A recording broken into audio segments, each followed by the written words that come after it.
Baik, kartu kredit itu salah satu cara bank nyari duit ya. Jadi dikasih duit, dikasih utang ya. Terus nanti tentu bayarnya tidak akan sama dengan apa yang ada di awal. Tapi kan kok ada yang 0%. Hati-hati. 0% itu memang kalau kita tidak telat kan tidak ada dendanya, tidak ada bunganya gitu ya.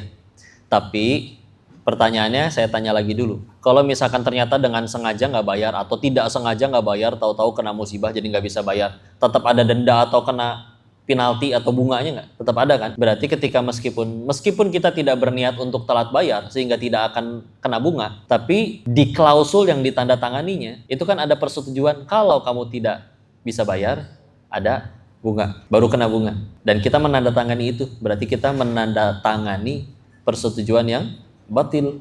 Karena meski kalau itu kan kasusnya memang tadi kartunya punya adik ya, tetaplah kecuali kalau misalkan ada, tergantung uzurnya juga uzur seperti apa dulu ya. Ini masalah nyawa orang atau kayak gimana. Karena syariat itu punya makosid, ada makosid syariat. Salah satunya adalah menjaga nyawa. Jadi ada hal-hal yang kayak misalkan contoh ibu tersesat di hutan, 5 menit lagi nggak makan mati kelaparan, tapi yang tersedia cuma ada babi. Jadi boleh dimakan nggak itu babi? Untuk sementara boleh, untuk sekedar bertahan hidup. Ketika udah taruhannya udah nyawa itu termasuk, baru fikih bisa disesuaikan lebih tepatnya ya. Nah, saya kembalikan uzur seperti apa yang sampai istilahnya harus seperti itu ya.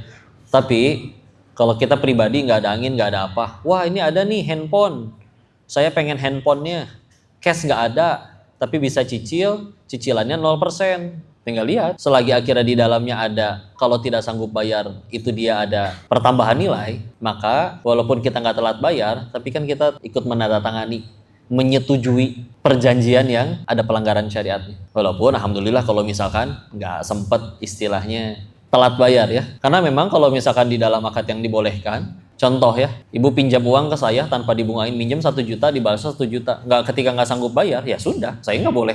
Nanti berarti kalau karena ini telat bayar jadi ada itu tidak boleh, tetap segitu-segitu aja hutang. Kalau bicara tentang hutang, nah ini kan masalahnya walaupun dia 0%, 0% itu kan kalau misalkan tidak telat bayar, yang berarti kita menyetujui perjanjian yang ada pelanggarannya di dalamnya.